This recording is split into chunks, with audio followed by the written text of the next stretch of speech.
Words to consider. Joshua chapter 1. Have I not commanded you? Be strong and courageous. Do not be terrified and do not be overwhelmed, because the Lord your God is with you wherever you go. This is the word of the Lord.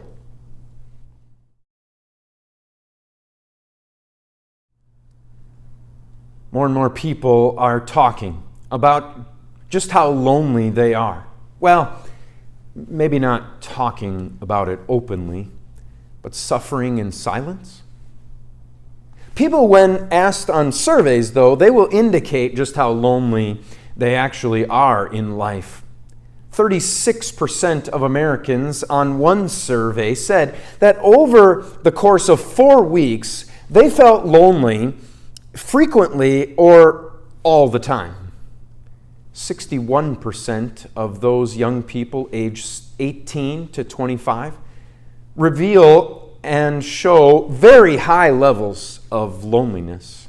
That can't just be those teenagers who are going off to college for the first time and feeling homesick.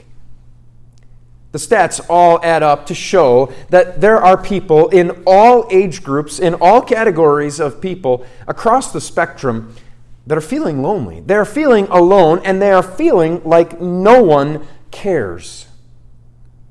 You add that to the last 2 years and the shutdowns and lockdowns, and it's deepening and worsening an already present problem of loneliness.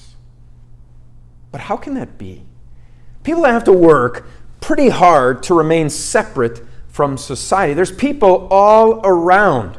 Restaurants are full. Coffee shops are packed. And airplanes are packed too. We can't go around here where we live. You can't go just a couple of weeks before you see a new influx of all sorts of new tourists who are taking over the grocery stores and the roads. And it seems like there are people everywhere that you look. Someone on social media might have upwards of 300 friends on average. There are people all around, at work, at school, in other outlets of our lives as well. You're going to run into someone sometime. And yet still people are saying that they're lonely. Joshua probably felt lonely too. He had been assistant to Moses for many years. He was an important person in his own right, got a lot of stuff done, but he wasn't the great leader out front of everybody else until Moses died. And suddenly it was Joshua's turn in the sun. Shakespeare had his King Henry IV say in one of his plays, "Heavy is the head that wears the crown." We might say it this way, it's lonely at the top. Suddenly Joshua now had the whole nation looking to him for direction, looking to him for assurances of their protection, looking to him to know what was going to come next. He was starting to feel the pressure. And that pressure just mounted because now 2 million citizens all demanded his time. Then there was the coming into the promised land. There was going to be division of those promised lands, and it had to go well. The army was going to need training and weapons if they were going to go into the promised land and actually fight. And then there was this pesky Jordan River that was in the way of where Israel was and the promised land where Israel wanted to be. And that river was not going to be easy to cross with a whole nation of people. Fear, anxiety, and loneliness all would have been understandable for Joshua to be feeling in that very moment. 2 years ago, as the world was already experiencing high amounts of loneliness, suddenly people were working from home. And that monumental change was amplified by schools starting to teach over video on the internet. And that, combined with the way people were already feeling, made people just get that much more alone. People were already spending large amounts of time video gaming online, wearing headphones, and really not talking face to face with another person, another human being. Texting has taken over as the primary form of communication, but we know that tone and body language are left out of that communication. And then there are grocery stores that will deliver directly to you. You can skip having to talk to the store clerk or to the deli counter person. You can have almost anything delivered right to your door at any time, and then you get the chance to open up the door and take it off the porch when you feel that it's safe. Do we feel the isolation? Do we feel the loneliness? We can walk through schools. Students walk through schools every day in the hallways, their earbuds in, their eyes on their cell phones. There are students all around them, but the very real possibility is that no one is actually having a conversation with anyone else. At dinner tables or at at kitchen tables or at restaurant tables, parents can be on cell phones, kids are on tablets, the TV is on, nobody's even listening to that. People can be all around us, wherever we are, and we still feel alone. And teenagers feel that loneliness, and they feel pressure in unique ways. Teenagers these days seems like they're being asked to choose what they're going to do with the rest of their lives earlier and earlier because they got to get into the good classes. They got to get into the advanced classes so that they're not left behind, but that they can actually be ahead of other students. And then they're having to pick what they want to do, and they're having to find that perfect career path on the first try, at going for the first job that they're going after.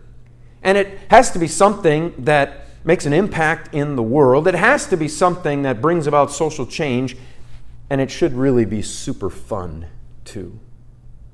Schools focus on the tests, putting an intense amount of pressure on students to perform in just that one moment, and then they fear that if they don't, if they get a bad grade, it's going to cause their entire future to slip away.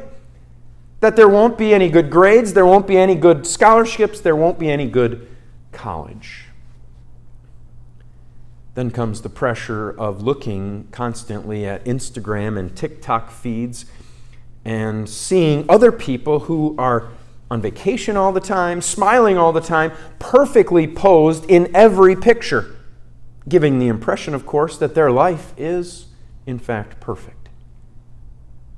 That means that teenagers are going to spend a lot of time asking the questions, why?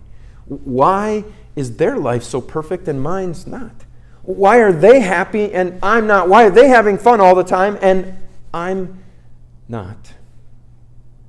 Sounds a lot like fear and anxiety and loneliness would be understandable in the lives of teenagers too, and really of all of us.